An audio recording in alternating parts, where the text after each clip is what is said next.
제4장 대오각성 3회. 또다시 수혁은 깊은 회상에 잠겼는데 수혁은 어린 시절 형과의 일을 회상하는데 수혁아, 우리 너무 덥지 않으냐? 올여름은 왜 이리 덥지?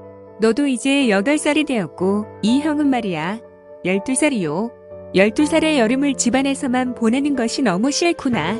그래서 말인데 우리 집을 몰래 나가지 않으련 강가에 놀러 가자꾸나. 형아, 어디를 간다는 거야? 지난번에 형은 밤에 몰래 나가 동네 아이들과 밤늦게까지 놀다가 아버지께 치도곤을 당하지 않았어? 어머니가 하시면 형은 아마 반쯤 초주검이 될걸. 자식, 그게 어디 내 잘못이더냐? 다 나의 인기가 동네 아이들에게 하늘까지 미치는 걸 어떻게 하니? 친구들이나 아니면 재미가 없다고 나를 놔주지 않아.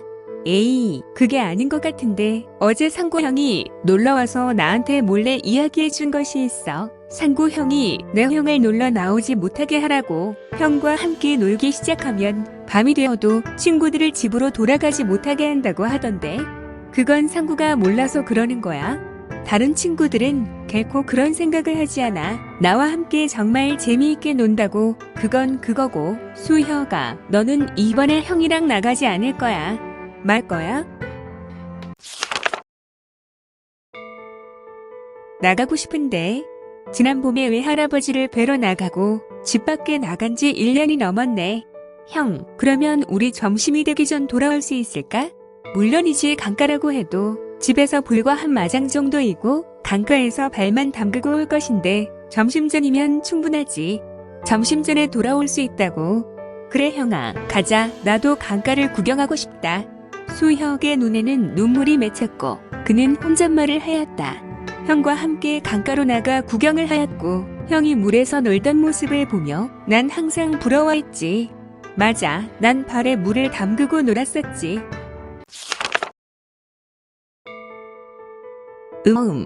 그리고 돌아오는 길에 소나기가 쏟아져 비에 흠뻑 젖었고 난 감기에 일해동안을 알아누웠는데 형은 부모님께 크게 혼났고 한동안 형을 보지 못하였는데 그 후로도 형은 내가 병에 걸려있는 이유로 함께 놀지도 못하여 가까이 하려고 하지 않았어.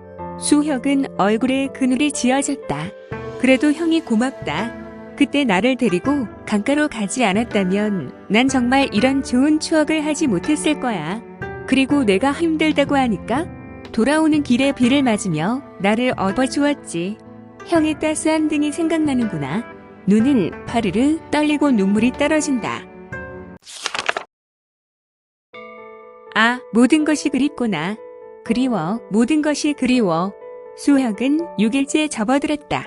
잡힐 듯 말 듯 영감이 떠오르고 고통의 한계를 하나만 극복하면 6단계를 넘어서는 것이다. 고통의 한계를 극복하는 것인데 지금의 수혁에게는 고통조차 없는데 무슨 고통의 한계를 말하는 것인가? 심적 고통인가? 그러나 불현듯 좌대에 앉아있는 수혁이 부들부들 떨려오기 시작하였다. 수혁은 초인이 되어 눈물이 없었지만 그러나 수혁의 눈에서 눈물이 계속해서 흘러내렸다. 지금의 눈물은 수혁이 원한 것이 아니다. 수혁은 부모님과 형제들과 잠시라도 함께 있고 싶었다. 비록 짧은 생을 마감하더라도 사랑하는 부모님의 품에서 죽고 싶었다. 자신을 살리고자 노력하였던 분들에게 늘 미안한 마음을 가지고 있었고 자신을 안쓰럽게 바라보는 집안 어른들과 종복들이 보기에 미안했다. 자신을 보며 항상 미안한 마음을 가지고 있는 것조차 자신에게는 부담이었고 이는 매우 불편한 감정도 있었다. 그냥 생을 빨리 마감하고 늘 짐스러운 마음에서 해방되고 싶었던 고구려의 짧은 삶이었다. 이러한 감정의 찌꺼기들이 수혁이 다른 단계로 나아가는 성장을 막고 있었다. 수혁은 내단에서 기를 사용하고 외단으로부터 끌어서 대자연의 진기를 사용해야 하는 구조를 진작부터 알고 있었다. 외단은 무한한 기들의 공간이다. 바로 내단이 아닌 외단이야말로 무궁무진한 공간이면서 기들이 떠다니며 작용하는 곳이다. 바로 자연과 소통하는 것이 외단이지 내단은 결코 아니다. 한 사람이 영약을 먹건 음식물을 취하건 그리고 이러한 것을 힘으로 사용하는 것은 일련의 과정을 겪는다. 그리고 내공을 쌓아 보관하였다가 사용하는 것은 언제나 한계라는 결론이 있다. 그래서 신화경의 고수나 현경의 고수라 하여도 우화등선하지 않으면 부족한 상태라 말할 수 있다. 그러나 수혁은 이미 부족한 상태는 아니다. 부족한 것은 언제나 외단으로부터 소통하면 해결되기 때문이다. 수혁에게 있어서 대자연지기의 외단은 무궁한 창고요 그의 보물창고였다. 이제 마지막으로 짚고 넘어가야 할 부분이 있다. 외단의 길을 끌어다가 이것을 사용하면 찌꺼기들이 남는다. 기획 찌꺼기들이 쌓이면 신마나 주화 인마의 길을 걷는다. 이 찌꺼기를 해결할 배출, 배살 또는 자연연소의 과정이 필요하다. 사실 수혁은 이 자연 과정을 최연불괴공에 담을 것이다. 최연불괴공은 찌꺼기의 길을 배출하는 과정이다. 눈을 감고 자신을 관주하고 있는 백색 광망은 수혁을 따스하게 덮는다. 참으로 안온함을 느낀 수혁은 자리에서 일어 자연지기 앞에 오체투지를 하였다. 이제 비로소 결론은 났는데 수혁은 자신의 능력과 허용을 정리할 수 있게 되었다. 수혁은 기획 찌꺼기를 배출할 것이다. 생각이 이쯤 이르자 수혁은 오체투지를 하였다가 간신히 일어서고 다시 좌정한다. 수혁은 부들부들 떨면서 눈에서는 황금빛 광채에서 흑빛 광채를 쏟아낸다.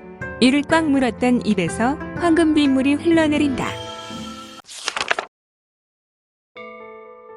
일반적으로 피는 붉다. 모든 이 피는 붉은 것이 자연적이다.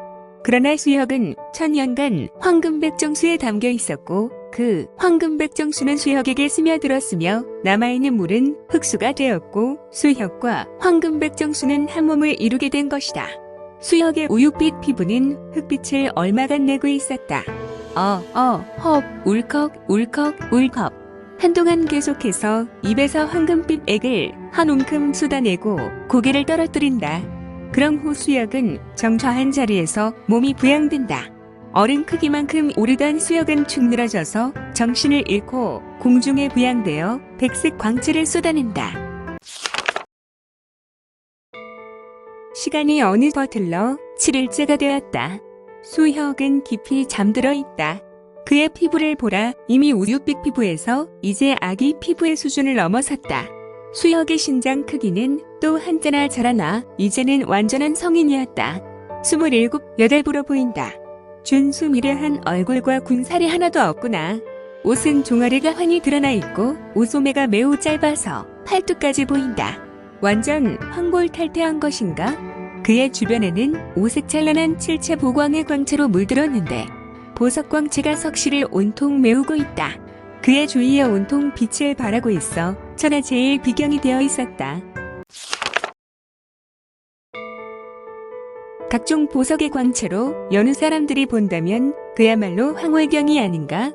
그 영롱한 빛, 대자연의 지기를 느끼게 만들어주고 있었다.